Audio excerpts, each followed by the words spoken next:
You would lose a lot of patience in your mind, wouldn't you?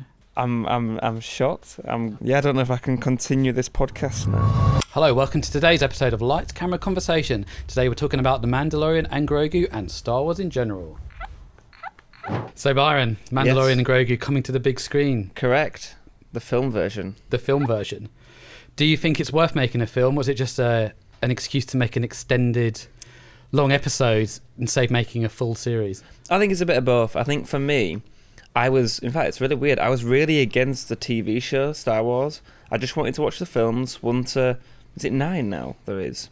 Well, if you include Rogue One and Solo. Yes, there's 1 to 6, and then the Rogue One. Loved Rogue One. Watched Han Solo. I was really against watching any series, so I watched all the films, and then you actually convinced me to watch Mandalorian. I think the film version is very good, but I think it's a little bit too late. I think they should have brought out the film way before season 2 or season 3. Because there has been quite a big gap between the latest season and this film. Because they've made Ashoka, The Acolyte, and maybe something else. I can't remember. There's Skeleton Crew, which was quite good. Not seen that. Oh, no. That's pretty good. Is it? Yeah. I'll have to put that on my watch list. Yeah, it's actually live action. It's not animation. So not animation. You'll be able to watch it. Good. So there's quite a big gap. So I think you're right. They've kind of waited quite a long time. Mm-hmm. Key question is, do you think it'll make sense to people that haven't seen the series? I don't know. I think it's hard to talk on that because I've seen the whole series and the Boba Fett as well. So for me, I'm looking forward to it. I think there'll be a lot of little hidden Easter eggs that if you've watched the series, you'll understand it a lot more. But I think with Star Wars, there's a lot of people like how I used to be. So I think they'll make it so it makes sense without watching the films. TV shows, which we'll see. Because there's quite a few TV series throughout time that have done the similar, where they've had a film version, like Peaky Blinders recently. Do you think if you just watch that, it'd make sense? Maybe, maybe not. I've not watched Peaky Blinders, TV show or the film. So maybe I'll watch the film and I'll let you know if I understand it or not. Fair enough. Just before we recorded this, we watched the latest trailer. It did look quite cinematic, I feel. Like you can see that there is a level of more money to pumped into it versus just a TV episode.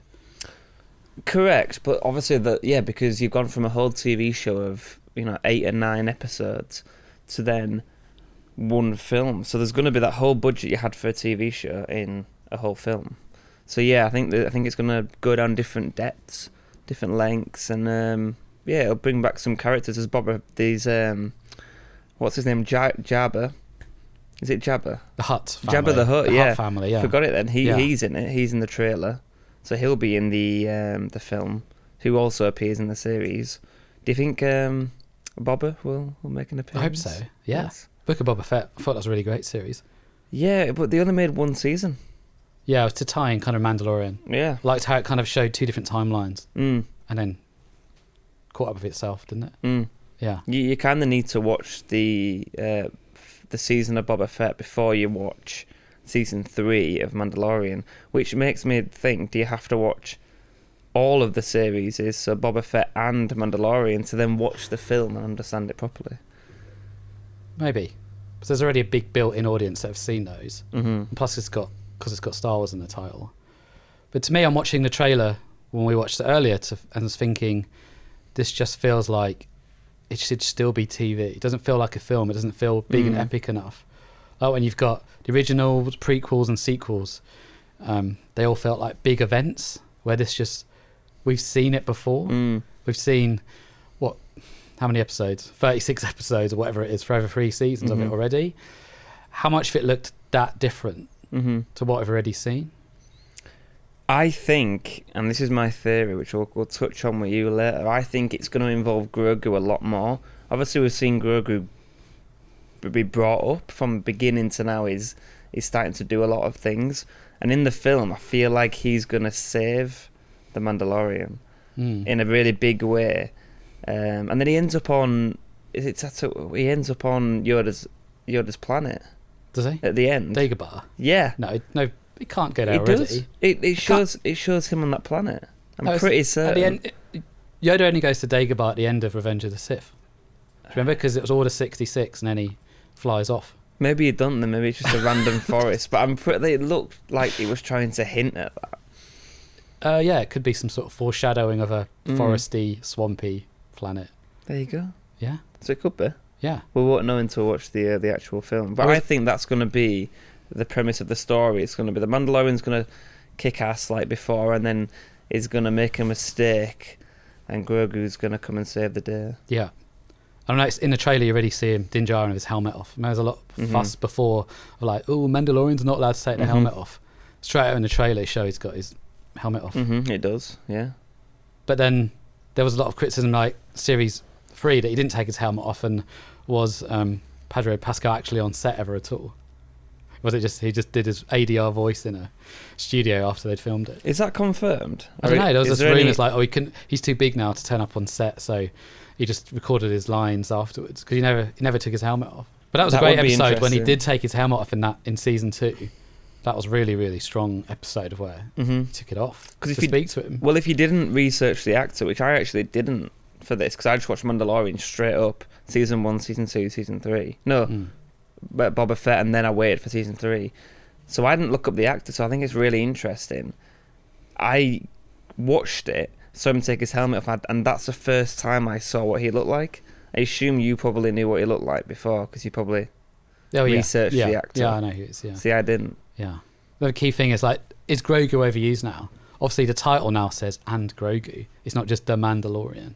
But he's not a side character. He is the main character alongside the Mandalorian. So yes, it should be called They're Mandalorian. a duo now. Yes, they've become like buddy. Well, exactly. Adventure.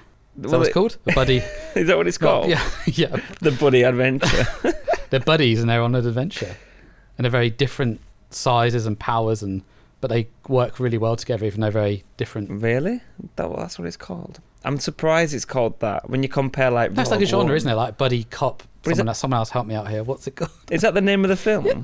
No, that's the genre of. Well, that's what I thought you meant. Yeah. So what's it called? Is it just called Mandalorian and Grogu? Yeah, but it's kind of saying it's like a subgenre of it's like buddy cop. Yeah, I get it now. Like adventure. Yeah, two rands who you wouldn't necessarily think would gel together work really well together, and they blag their way through all these things that happen to them. They do blag their way through a lot. I'm surprised they're both alive, actually. I think there's elements of it that's a little bit unrealistic. Where, I mean, it's Star Wars, so it's unrealistic anyway. But there's elements where I'm thinking, how are they still alive? And I think the film will bring a lot of that out as well. So just talking generally on Star Wars, so you know in Revenge of the Sith? We had this question a while ago in the quiz. Isn't it like Kashyyyk or Kashyyyk? Yeah, Kashyyyk. I called it Kashyyyk, and it's Kashyyyk, I think. Yeah, or the other way around, and lots of people didn't like that. Why? How it's pronounced, how a made-up planet is pronounced. Kashyyyk. Kashyyyk. Oh, Kashyyyk. Kashyyyk. It was. I can't even remember now which one it was. But Tatooine's fine. Yes. Sequel trilogy. Force Awakens, Last Jedi, Rise of Skywalker. Which is the best? Which is the worst? Which one's in the middle? Force Awakens, they had a long time to plan that, which is why it is quite good. And I think they set up a lot of good stuff in The Force Awakens, which then came out in The Last Jedi, which I originally, when watching it, thought it was quite poor, personally. However, and then when I watched Revenge of the Sith, I really enjoyed it because of the ending. I loved the ending. So that the first time I thought Last Jedi were quite poor, I went back and watched them a few months ago. And actually watching The Last Jedi, it is better than the Revenge of the Sith. Revenge of the Sith? No, it's not. Don't quote that. How dare you? God, don't quote that last one. hour is better than The Rise of Skywalker. Because it set everything up for The Rise of Skywalker to be really good, and then The Rise of Skywalker came along and got rid of everything. Everything that got set up in the first two films just went. The Rise of Skywalker, I'd say, is a joint worst film. But The Last Jedi, I'd rank up with Empire Strikes Back as the two best. Yeah, it is quite good. I wouldn't say it's the best, personally. Okay. I just think it's all wasted on... It's all wasted by going to that casino place. That... It was a side quest. But yeah, but they made that place seem so special. And then they never brought it up again.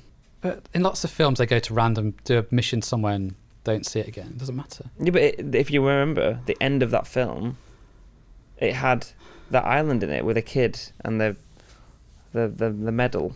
Don't remember? Yeah, I do, yeah. Yeah, so they made it as if, there's a big cliffhanger of that planet. Never went back to it. Unless I'm wrong, because I've not watched Star Wars in quite some time.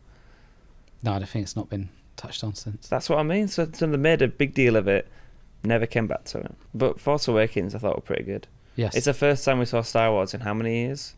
About 20 years, were it? 15 years? 20, yeah. Yeah, 20 years. So the fact that you saw the stormtroopers in the new glossy outfits, and then Kylo Ren, I just think it was a very, very good film. But yes, Rise of Skywalker, bit of a letdown. So what's your 3 favourite Star Wars films? Revenge of the Sith has to be at the bottom. Top. So Revenge of the Sith is number 1 because of just the way it is.